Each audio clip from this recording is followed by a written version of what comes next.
I'm Brian, a 40-year-old trader who's built a career on turning market chaos into opportunity. Every day, I dive into numbers and charts, making decisions that matter, not just for my clients, but for the future I've worked so hard to create. I didn't start with much, but I had a drive to learn and grow. Over the years, I've sharpened my skills and turned my passion into success. For me, trading isn't just a job, it's a challenge I wake up ready to face every single day. But life has a way of throwing curveballs. One wrong strategy, just one, led to a significant loss, a hit that I was prepared to own up to. But what I didn't see coming was the betrayal. A coworker, someone I thought I could trust, accused me of embezzling company funds. Despite my track record, the company didn't hesitate. They decided to let me go. Just like that, years of hard work unraveled in a moment. I walked out of that office with nothing but questions, about my future, my reputation, and how I'd prove that I wasn't the man they painted me to be. Losing my job was tough, but what came next broke me in ways I never expected. A few months after everything fell apart, my wife, my partner of 10 years, decided to leave me. She said she couldn't handle the uncertainty, but the truth was clear, she didn't love me. She loved the life my success gave her. She didn't just walk away, she chose someone else. Someone who could give her the financial security I no longer could. It hurt, realizing that all those years together were built on something so fragile. I wasn't just broke, I was alone, stripped of everything I thought I could rely on. But in the darkest moments, I found something that truly mattered, my daughter. She reminded me that even when everything else falls apart, family is what keeps you grounded. I decided to stop chasing what was lost and focus on what I still had. I started recording our everyday moments, laughing, learning, and just being together. It wasn't much, but it was real. And I began sharing those videos on YouTube, on a channel I named Whispering Griot. It's a space where I tell stories, about resilience, love, and finding hope in the hardest times. Stop by and watch, you might just find something that resonates with you. My YouTube channel quickly went viral after I started uploading our daily routines with Megan. What started as a way to cope, a way to share our story, turned into something much bigger than I ever imagined. People connected with us, with our journey, and it didn't take long for the views to skyrocket. Now, my income has surpassed what I ever made as an employee. It's surreal, seeing the numbers grow, but even more so is the impact our story has had on others. People have reached out, telling me how our videos have inspired them to appreciate the small moments with their own loved ones, or to find strength in difficult times. My daughter, Megan, became my whole world after my wife left.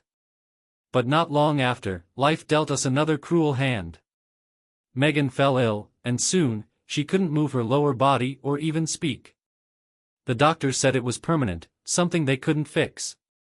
Hearing that felt like losing her all over again. But I refused to give up. Leaving her alone at home was never an option. I needed to be there for her, not just as her father but as her constant companion. That's when I realized, vlogging could be more than just an outlet for me. It could be something for us. Sharing our journey, our little victories, and even our struggles might help us forget the weight of our sadness. And maybe, just maybe, it could bring a smile back to Megan's face. Together, we started creating videos, pouring love and hope into every moment we shared on Whispering Griot. Every video starts the same way, me waking Megan up. I bathe her, dress her, and style her hair, just like her mother used to.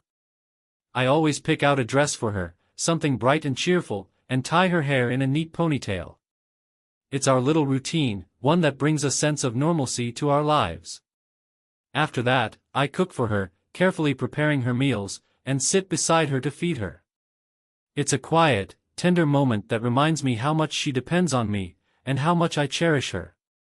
Sometimes, we head out for small adventures. I'll push her wheelchair through the aisles at the store or take her to the park. Sitting there under the open sky, we share peaceful moments, away from the noise of the world. Through it all, I've learned that even in the hardest times, love has a way of shining through the smallest, simplest acts. And sharing those moments on Whispering Griot has become a way for us to connect, not just with the world, but with each other. Our days together always feel full, even in their simplicity. After dinner, I usually turn off the camera. Those moments are just for us, quiet, personal, and free from the eyes of the world. After dinner, I had to give her a few sips of my special drink. The recipe was simple: fresh lemon juice, a little sugar, and half a teaspoon of the special herbal powder. It was part of the routine now. A final step before she drifted into sleep, and before I could watch everything unfold just as planned. I've been buying the herbal remedy from my regular shop for 2 years now. The seller always gives me the same stern warning every time: no more than half a teaspoon, all right? Otherwise, her heart could stop. But here's the thing, just half a teaspoon of that herbal mix is enough to completely shut down Megan's lower muscle functions for a full 24 hours. It's powerful, but almost too perfect. The strangest part? It won't show up in blood or urine tests. It's undetectable, which means it's safe from any doctor's scrutiny. You have to understand, Megan, I whispered softly, as I gently encouraged her to drink the herbal mix. I'm doing this for both of us.